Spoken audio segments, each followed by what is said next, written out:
నమస్తే, welcome to ఆధ్యా media. నేను బాలు. మనతో పాటుగా ఉన్నారు తెలుగుదేశం పార్టీ సీనియర్ నాయకులు ముప్ప అంకమరావు గారు. వారితో పాటుగా ఇవాళ మాట్లాడదాం. సార్ నమస్తే. నమస్తే అండి. సార్, మనకు ఒక నానుడు ఉంది, ఇంట గెలిచి రచ్చ గెలవాలని చెప్పి ఒక నానుడు ఉంది. ఆ సామెతని తీసుకున్నట్లయితే ఇప్పుడు ఉన్నటువంటి ఏపీ ఆంధ్రప్రదేశ్ రాజకీయాల్లో తీసుకున్నట్లయితే జగన్మోహన్ రెడ్డి గారి కుటుంబంలో ఉన్నటువంటి ఆ కుటుంబ సభ్యుల మధ్య ఉన్నటువంటి ఆ వైషమ్యాలకు కారణం ఏదైతే ఉందో ఈ నాడుకు పూర్తిగా భిన్నంగా కనిపిస్తూ ఉంది. కుటుంబ సభ్యుల మధ్య ఒక సదభిప్రాయం లేకపోతే ఏకాభిప్రాయం లేకపోవడంతో వైఎస్ షర్మిల గారు తెలంగాణకు రావడం, ఇక్కడ పార్టీని స్థాపించడం వైఎస్ఆర్ తెలంగాణ పేరుతో. వాళ్ళ మధ్య ఒక ఇంటర్వ్యూలో షర్మిల గారు కుటుంబ సభ్యులు జగన్మోహన్ రెడ్డి గారి మధ్య షర్మిల గారి మధ్య ఆస్తి వివాదాలు ఉన్నాయని చెప్పడం, ఈ మొత్తానికి ఎటు తావిదిస్తుందంటారు. ఎందుకు షర్మిల గారు ఎందుకు తెలంగాణ రాజకీయాలపైన రావాల్సిన అవసరం ఎందుకు వచ్చిందంటారు? షర్మిల గారిది వైఎస్ రాజశేఖర రెడ్డి గారి కుమార్తెగా రాజకీయ పార్టీ తెలంగాణలో పెట్టింది. వాస్తవంగా ఆమె పార్టీ పెట్టవలసింది ఆంధ్రప్రదేశ్. అవును. ఎందుకంటే అసలు పార్టీ అవసరమే ఉంది. ఎందుకంటే అన్నయ్య జగన్మోహన్ రెడ్డి ఆయన అండదండలతో ఉండొచ్చు కదా. అవును. ఇప్పుడు అక్కడ అన్నయ్య ముఖ్యమంత్రి, రాజకీయంగానూ ఆమెకి ఇవ్వాల్సినటువంటి స్థానం ఇవ్వలేదనేది ఒకటి మనస్తాపం చెందింది. రెండోది ఆర్థిక లావాదేవీలు ఉన్నాయని చెప్పి వాళ్ళే స్వయంగా ప్రకటించడం కూడా జరిగింది. అవును. ఈ రెండు కారణాలనే కంపేర్ చేసుకున్నా, రెండోది వాళ్ళ నాన్నగారి ఆశయాలు పూర్తి చేస్తానని చెప్పని ఆయన ఫోటో పక్కన నా ఫోటో పెట్టుకుంటానని జగన్మోహన్ రెడ్డి గారు ప్రకటించి ఎన్నికల్లో వచ్చి విజయం సాధించారు. ఏమి నాన్నగారి ఆశయాలు ఆయన సాధించలేదు కాబట్టి దాని గురించి పోరాడవలసింది ఆమె ఆంధ్రప్రదేశ్లో. అవును. ఇప్పుడు ఆ రోజు ఈమె పాదయాత్ర చేసింది, అన్నవదిన బాణాన్ని అని చెప్పని అంది, జనం దగ్గరికి వెళ్ళింది. ఇప్పుడు వారు జైల్లో ఉన్నప్పుడు ఆ బాధ్యతను ఈమె భుజాలు వేసుకొని చేసింది, విజయవంతంగా కూడా పూర్తి చేసింది. ఒక ఆడ మనిషిగా ఆ కార్యక్రమాలు అలా చేయటం మాత్రం మనం ఆమెను అభినందించాల్సింది ఖచ్చితంగా.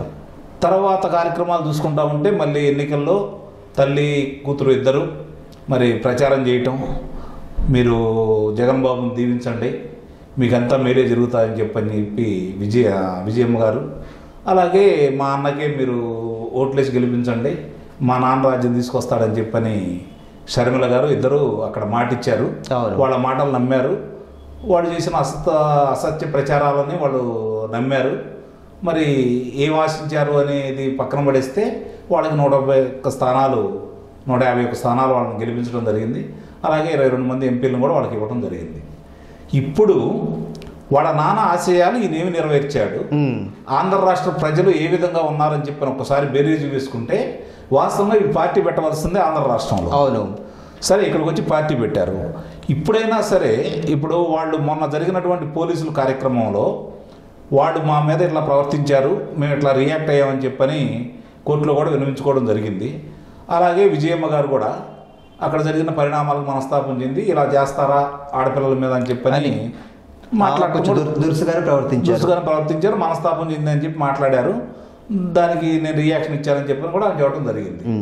అంటే ఒక ఘటనకు ప్రతిఘటన ఇచ్చామని చెప్పి వాళ్ళు సమర్థించుకోవడం జరిగింది. ఓకే. వాళ్ళకు ఒక్కసారి ఆంధ్ర రాష్ట్రంలో ఈరోజు ఉన్న పరిస్థితులు, ముఖ్యంగా అమరావతి ప్రాంత ఆడవాళ్ళని ఒకసారి దృష్టిలో పెట్టుకుంటే వాళ్ళని జరిగినటువంటి అమానుషం, అక్రమాలు, అరెస్టులు, మరి వాళ్ళ మీద బనాయించినటువంటి కేసుల్ని ఒకసారి పరిశీలన చేసుకుంటే మరి వాళ్ళు ఆడవాళ్ళు కాదా? 1200 రోజులు పై చిలుకు ఈరోజు కూడా వాళ్ళు దీక్షల్లో ఉన్నారు. మరి ఆ రోజు విజువల్స్ వాళ్ళు చూస్తుంటారు కదా.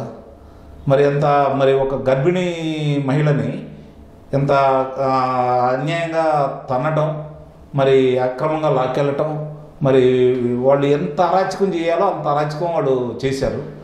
ఆడ మనుషుల మీదే ఎస్టీ అట్రాసిటీ కేసులను వాళ్ళు పెట్టడం కూడా జరిగింది. మరి ఎన్నో ఒకసారి మనం పరిశీలన చేసుకుంటా ఉంటే నిజంగా ఈరోజు పోరాటం చేయవలసింది వాళ్ళు ఆంధ్ర రాష్ట్రంలో. ఇక్కడ ఎందుకు చేస్తున్నారు అనేది నాకు అర్థం కావట్లేదు. అయితే ఒక చిన్న సారీ ఫర్ ద ఇంటరప్షన్. అయితే జగన్మోహన్ రెడ్డి ప్రతి సభలో చెప్తున్నటువంటి మాట ఏంటంటే, మీ అన్నని దీవించండి, మీ తమ్ముడిని దీవించండి, మీ ఇంటి పెద్దని దీవించండి అంటూ ప్రతిసారి బటన్ నొక్కే కార్యక్రమంలో ఆయన అంటున్నటువంటి ఈ మాటలు వాళ్ళ కుటుంబ సభ్యులకి ఎందుకు ఇది రాదు? గౌరవాధ్యక్షురాలుగా ఉన్నటువంటి విజయమ్మని ఆమె కథలకు ఆమె వెళ్ళేలాగా చేశారా, లేకపోతే ఆమె వెళ్ళిందో వాళ్ళకే తెలియాలి. ఇందాక మీరు అన్నట్టుగా కేవలం ఒక ఎంపీ సీటు కోసమో లేకపోతే ఆస్తి తగాదాల వల్ల సొంత చెల్లెలకు కూడా సీటు ఇవ్వలేకుండా ఉన్నాడా అని పరిగణించి తీసుకున్నట్టయితే కన్న తల్లిని సొంత చెల్లెల్ని చూసుకోలేనటువంటి జగన్మోహన్ రెడ్డి రాష్ట్ర ప్రజల్ని ఎట్లా అనగలుగుతున్నాడు ఆ మాట? ఇప్పుడు ఆయన మాట్లాడినప్పుడు జనం నవ్వుకుంటున్నారండి, అసహించుకుంటున్నారు. ఎందుకంటే మీరు అన్నట్టు తల్లిని చెల్లిని బాబాయ్ మరి ఇంకో చెల్లిని ఏం న్యాయం చేశాడు, మనకు న్యాయం చేయడానికనే ఆలోచన జనానికి ఆల్రెడీ వచ్చింది. ఇప్పుడు ఇంటి పెద్ద నన్ను నమ్మండి అంటున్నాడు. కుటుంబం నమ్మాల్సింది ఎవరిని? భార్య ఉందనుకోండి భర్తను నమ్మాలి, వృద్ధురాలు ఉందనుకోండి కుమారుని నమ్మితి. వాళ్ళనే నమ్మాల్సింది, నిన్ను కాదు. అది అలా నువ్వు మాట్లాడుతున్నావు అంటే ప్రతిసారి అలా మాట్లాడుతున్నావు అంటే అది నీ అమాయకత్వమే. నిన్ను ఎందుకు నమ్ముతారు? ఏం చేసావని నమ్ముతారు?